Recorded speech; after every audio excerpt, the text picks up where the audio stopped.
On a sunny afternoon in a small, quiet town in Brazil, Sergeant Dupont, a middle-aged police officer, patrols with the confidence of a man who believes he is untouchable. His perfectly fitted uniform and rigid attitude reflect his long career, but also his arrogance and deeply ingrained prejudices.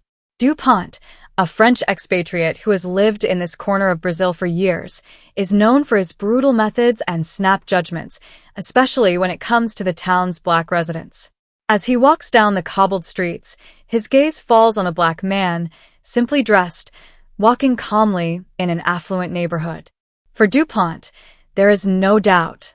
This man is out of place. His mind goes on alert immediately. Without taking the time to think or ask questions, he quickens his pace to intercept the stranger. The sun shines high in the sky, but the atmosphere tightens instantly, as if a storm is approaching. The man, Joaquim, is actually a respected general in the police force, though in plain clothes at that moment. He has served his country honorably for decades, but to Sergeant Dupont, at this moment, he is guilty simply for existing in a space he deems reserved for the rich and powerful. Joaquim, who was informally visiting this neighborhood to meet a former colleague, didn't expect to face such hostility. Dupont's contemptuous gaze fixes on him, and without even a word of courtesy, he addresses him in a sharp, accusatory tone. Joaquim, surprised but calm, tries to explain that he is there for personal business. Yet Dupont, fueled by his prejudices, refuses to listen, and the scene quickly becomes a demonstration of abusive authority. Despite the implicit violence of the situation, Joaquim remains calm and dignified. In his 50s, he exudes a quiet presence that contrasts sharply with Sergeant Dupont's growing aggression.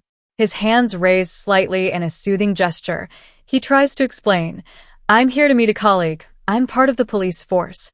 His voice is steady, but it does not reach Dupont, whose mind is already clouded by his biases.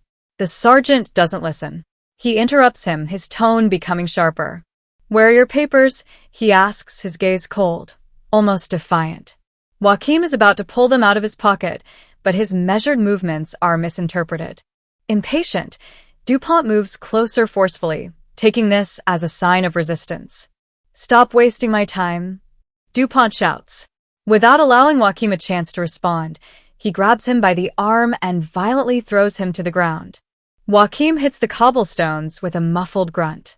Stunned by the fall, he remains dazed for a moment but keeps his composure. Around them, bystanders begin to stop. The sound of voices and footsteps grows louder, forming an indignant murmur. Resisting an officer, Dupont announces loudly, intending to justify his actions. Joaquim, his cheek against the ground, feels the weight of Dupont's knee on his back, pressing down mercilessly. The physical pain is nothing compared to the public humiliation unfolding before the crowd, some of whom begin to recognize Joaquim, the police general. Despite the brutality and public humiliation, Joaquim remains calm. He doesn't raise his voice, but his eyes, deeply grounded in dignity, convey a pain mixed with determination. The murmurs from the crowd grow louder, with some recognizing Joaquim at last.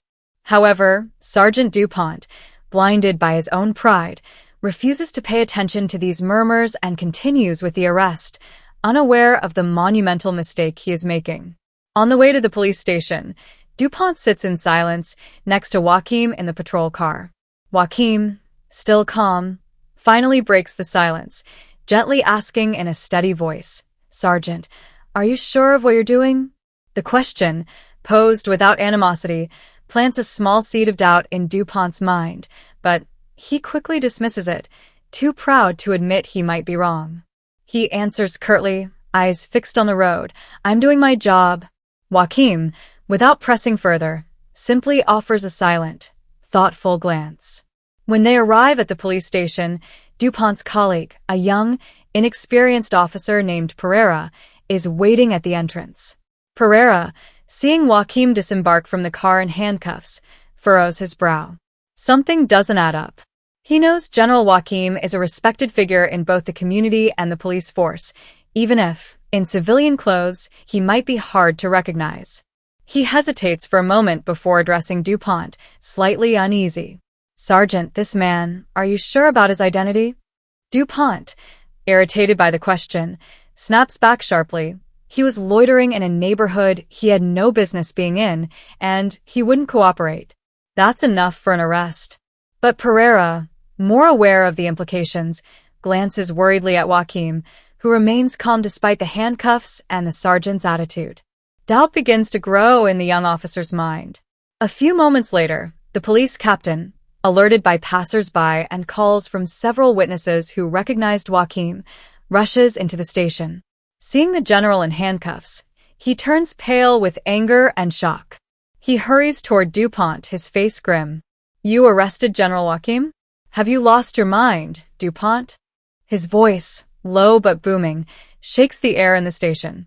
Joaquim, still silent, watches the scene with an almost enigmatic calmness. DuPont, disoriented for the first time, stammers an explanation, but the captain doesn't give him time to justify himself. He moves quickly to Joaquim, apologizes immediately, and orders Pereira to remove the handcuffs. Sergeant DuPont, now frozen in place, feels a wave of panic rising within him. The pride that had driven him to make this mistake starts to crack under the weight of the consequences that lie ahead. Joaquim, freed from his handcuffs, slowly rises, massaging his sore wrists. His gaze falls on DuPont, but he says nothing. The gravity of the situation speaks for itself. The captain, having quickly expressed his regrets to Joaquim, turns to DuPont with a frosty gaze. "Not only have you humiliated a respectable man, but you've also endangered the reputation of our service," he says coldly, his disapproval clear in his voice. "I cannot tolerate this kind of behavior in my unit." DuPont, red with shame, stammers a few words, but the captain doesn't allow him a chance to apologize. "I want a full report on what happened here, and I want it done immediately. You're suspended until further notice. That's the least I can do after what you've done." The captain's voice echoes through the station, drawing the attention of the other officers. Some exchange surprised looks, others whisper, but all understand that DuPont is in a difficult position. Joaquim, on the other hand, watches the scene with a serenity that contrasts sharply with the storm of emotions likely raging in the sergeant's mind. Once the tension settles, the captain turns to Joaquim. "General, I am truly sorry for what just happened. You deserve better than this. We will make sure this is corrected." Joaquim, still calm, responds in a steady voice. "I understand that mistakes can happen, Captain, but that should never be an excuse for abuse of power. We must all be held accountable." His words, full of wisdom, resonate in the station, and some of the officers present begin to realize the truths he is raising. Pereira, moved by Joaquim's dignity, approaches and extends his hand. "If there is anything I can do to help you, I am here." Joaquim shakes the young officer's hand, grateful for his support. It gives him a bit of hope that things might change, even within the police force. DuPont, now at the center of a scandal and risking the loss of his job, watches his world crumble.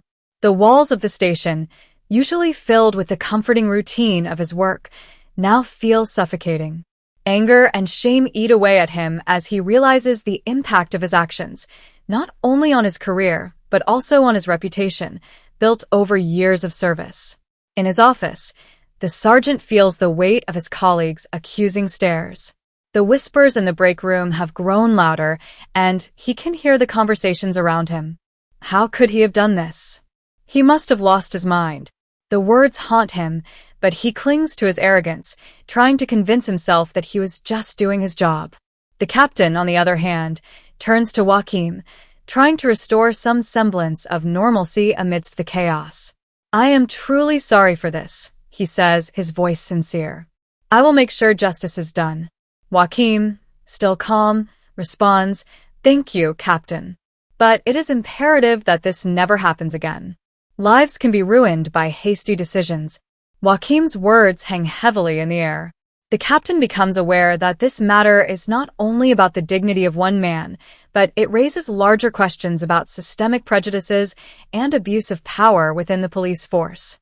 This story teaches us that each of us has the power to make our voice heard, to fight against injustice, and to promote understanding between individuals. It also reminds us of the importance of redemption and the capacity of each person to evolve.